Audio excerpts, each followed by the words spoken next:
കനത്ത മഴയെ തുടർന്ന് ഉരുപ്പുംകുണ്ട് വീടിന് സമീപം മണ്ണിടിച്ചിൽ. ശനിയാഴ്ചയുണ്ടായ ശക്തമായ മഴയെ തുടർന്നാണ് കൊച്ചുവേലിക്കകത്ത് ഫ്രാൻസിസിന്റെ വീടിനോട് ചേർന്നുള്ള പറമ്പിൽ നിന്ന് മണ്ണിടിഞ്ഞു വീണത്. മണ്ണിടിച്ചിൽ തടയുന്നതിനായി നിർമ്മിച്ചിരുന്ന സംരക്ഷണ ഭിത്തിയും തകർന്നു. വീടിന്റെ പിറകുവശത്തെ ഭിത്തി വരെ മണ്ണ് പതിച്ചു. ശനിയാഴ്ച തന്നെ വിവരം അധികൃതരെ അറിയിച്ചിട്ടും അവഗണനയായിരുന്നു ഫലമെന്ന് വീട്ടുടമ പറഞ്ഞു. ഒരു തരത്തിലുള്ളൊരു ബന്ധപ്പെട്ടും ഉണ്ടായിട്ടില്ല എന്നുള്ളതാണ് വസ്തുത. മെമ്പർ വന്ന് നോക്കി പോയി എന്നുള്ളതല്ലാണ്ട് വില്ലേജ് ഓഫീസർ ഇവിടെ വന്നിപ്പം ലോക്കൽ സെക്രട്ടറി എന്തെങ്കിലും വിളിച്ചു, അല്ലാന്നെല്ലാം ബന്ധപ്പെട്ടു. അവര് ഉച്ചയ്ക്ക് വരാം, ഇന്നലെ വരാം, ഇന്ന് വരാമെന്നൊക്കെ പറഞ്ഞ് പോയതല്ലാണ്ട് ആരും തിരിഞ്ഞു നോക്കിയിട്ടില്ല. ഒരു ദയനീയമായിട്ടുള്ള അവസ്ഥയാണ്, ഭീകരാന്തരീക്ഷമാണ്. അടിയന്തരമായിട്ടുള്ള ഇടപെടൽ അത്യന്താപേക്ഷിതമാണ്. ഒത്തിരി വീട്ടുപാത്രങ്ങളും അങ്ങനെയുള്ള ഒത്തിരി പോയിട്ടുണ്ടല്ലോ. ഇതിൻ്റെ അടിയിലാണ് ടാങ്ക് പോയി, പൈപ്പ് പോയി, എല്ലാം എൻ്റെ അടിയിലുണ്ട്. ബാത്റൂം പരിച്ഛേദം പോയി.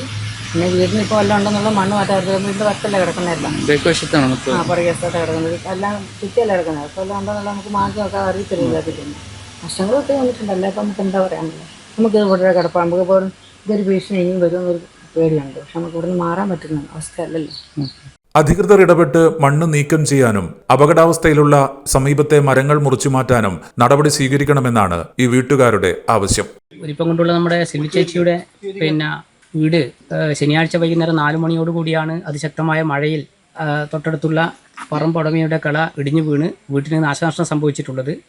ശനിയാഴ്ച സംഭവിച്ചിട്ടും ഇന്നേതാണ്ട് തിങ്കളാഴ്ചയായിട്ടും ഉത്തരവാദപ്പെട്ട ആളുകൾ, പഞ്ചായത്തിൻ്റെയോ അല്ലെ മറ്റ് ഉത്തരവാദപ്പെട്ട ആളുകൾ ഈ സ്ഥലം സന്ദർശിച്ചിട്ടില്ല എന്നുള്ളത് വലിയ പ്രതിഷേധാർഹമായിട്ടുള്ള കാര്യമാണ്. കാരണം ഈ വീട്ടുകാർ ആകെ ഭയാനകമായിട്ട് നിൽക്കുന്നൊരു അവസ്ഥയാണ് ഇപ്പോൾ നിലവിലുള്ളത്.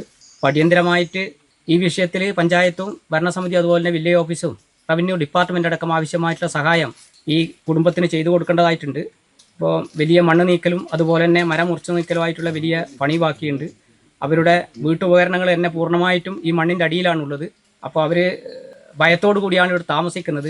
അപ്പോൾ വാടകയ്ക്ക് പോകാനുള്ളൊരു സാമ്പത്തിക അവസ്ഥ പോലും അവർക്ക് ഇല്ലാത്തത് കൊണ്ട് തന്നെ വലിയ പ്രയാസപ്പെട്ടവരെ ആയിട്ടുള്ള ഇവരെ സഹായിക്കുന്നതിന് വേണ്ടി അടിയന്തരമായിട്ട് ഉത്തരവാദപ്പെട്ട ആളുകൾ രംഗത്ത് വരണം എന്നാണ് ഈ അവസരത്തിൽ സൂചിപ്പിക്കാനുള്ളത്.